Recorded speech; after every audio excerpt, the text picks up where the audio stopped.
It was a rainy April day, and I came home late. I was out. A little soiree with some friends, music, you know the type. Lord Freeman did not have an appreciation for the arts, and had decided to stay home that night. I called out Gregory's name to let him know that I was home. Curiously, there was no answer.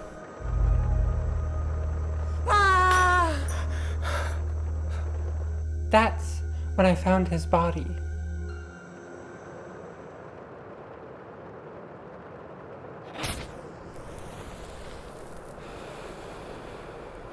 So you found the body of your husband at what time, Mrs. F? I suppose it's Ms. F now. My condolences. But yes, to come back to your earlier question, I found him there. And you were with friends before that?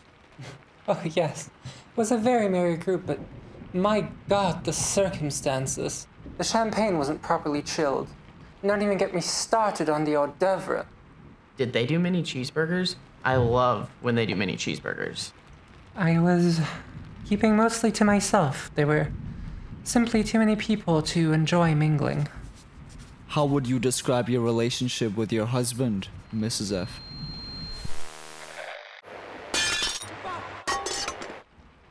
Perfectly adequate.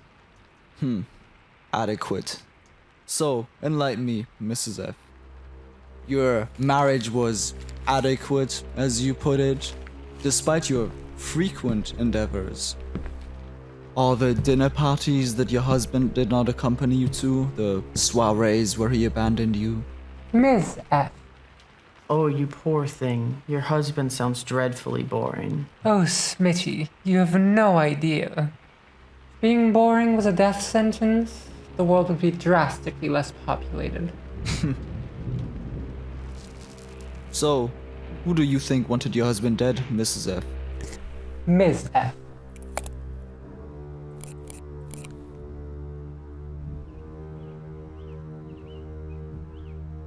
And probably the whore from next door he was having sex with whenever I was out. He was cheating on you? No, I was being ironic. Sarcastic.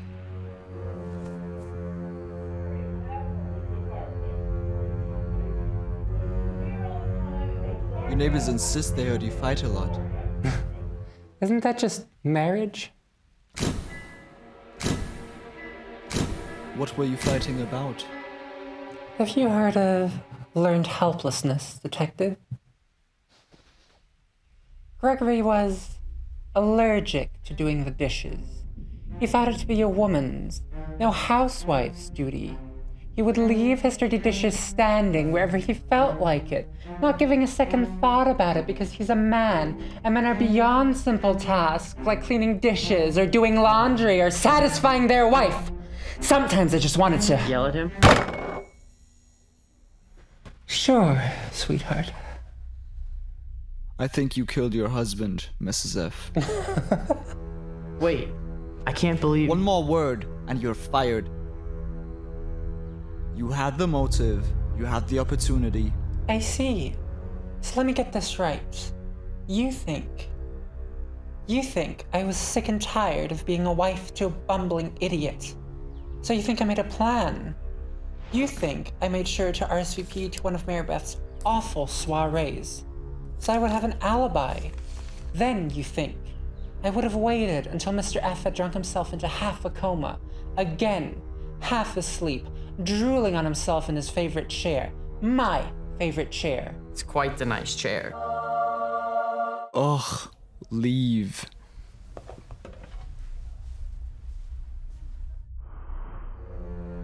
And then you think I would have waited for Mary Beth's call, asking where the hell I was, not answering the phone, which would wake up Mr. F.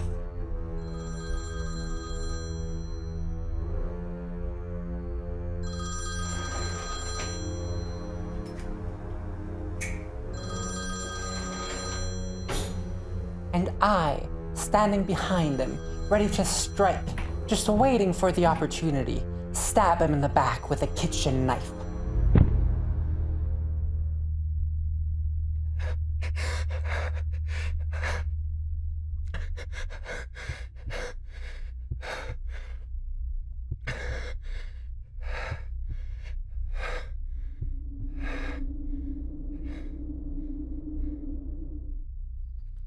All because he didn't do the dishes. Yes, ma'am. A lovely theory. And let me just ask you this. How the hell are you going to prove it?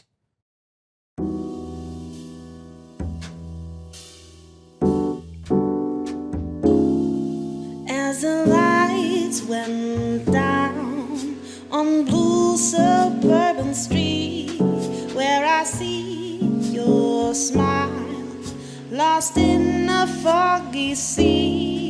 As the lights went down on blue suburban street, and our lights defy the dreams. As the silent parade tells how I am tempted and drawn to the shadow and light you threw. As the lights are down on blue suburban street and nights come